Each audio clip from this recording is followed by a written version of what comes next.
যেমন সুন্দরবন রক্ষা করার জন্য আমাদের মূল দায়িত্ব, এটি আমাদের চাকরি। সেই হিসেবে আমরা সবসময় সুন্দরবন যার যার এরিয়া সেই টহল করা হয়।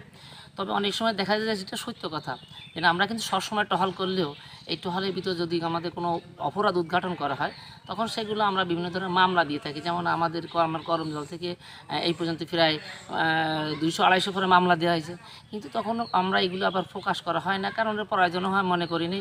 অনেক সময় দেখা যায় যে আমাদের এখানে যে অপরাধটা, এটি অপরাধটা প্রকাশ করলে অনেকে মাইন্ড করতে পারে যে ওখানে এত অপরাধ হয়। এই সমস্ত কারণে আমরা অনেকটা হাইড রাখতাম, এগুলো কিছু গোপনীয়তা থাকতো, কিন্তু কেসগুলো করা হতো আইনগতভাবে।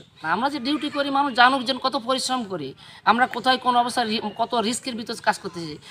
আমাদের সবার কিন্তু মানে 10টা-5টা অফিস আছে, 9টা-4টা অফিস আছে, কিন্তু আমাদের তা নেই, আমাদের রাইতও নেই, দিনও নেই। আর শুধু যে আমরা ডিউটি করলাম বলে বসে থাকলাম হয়ে গেল, তা ঠিক না। আমি যেমন করমজলে বন্যপ্রাণী দেখাশোনা করতে হয়, তেমনি পর্যটক আছে তাদেরকে দেখাশোনা করতে হয়, সঙ্গে সঙ্গে আমার বন যে এরিয়া আছে সেখানে আমার টহল করতে হয়। তবে আমরা আগে তুলনামূলকভাবে বেশি টহল করতাম হচ্ছে ট্রলারে, নৌকায়। আর এখন আমাদের যে বিশেষ করে এখন সুন্দরবনের যে দুটো থ্রেট আছে, একটা থ্রেট হচ্ছে বিষ দিয়ে মাছ ধরা, আর একটা থ্রেট হচ্ছে হরিণ ধরা ফাঁদ দিয়ে। তা আমরা বিষ দিয়ে মাছ ধরার ব্যাপারে আমরা টহল করি নদীপথে, এবং এখন দেখছি যে আসলে আমরা যদি হাটে টহল করি, তাহলে কিন্তু আমরা মোটামুটি একটা পরিবেশ হয় যেন একমুখ কোথাও কোনো অপরাধ থাকলে ধরতে পারি। সে ব্যাপারে আমরা চেষ্টা করতেছি।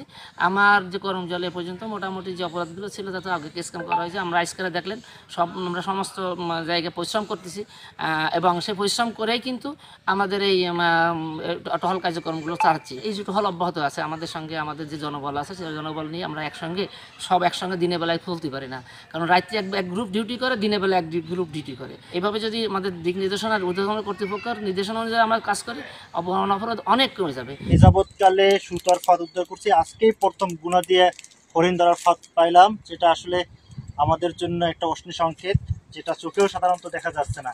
এ হলো সেই গুনার ফাঁদ। আমরা আলোর কোল এবং ছেলেপল্লী টহলপুরের যৌথ অভিযানে এই ফাঁদ উদ্ধার করতে আমরা সক্ষম হই।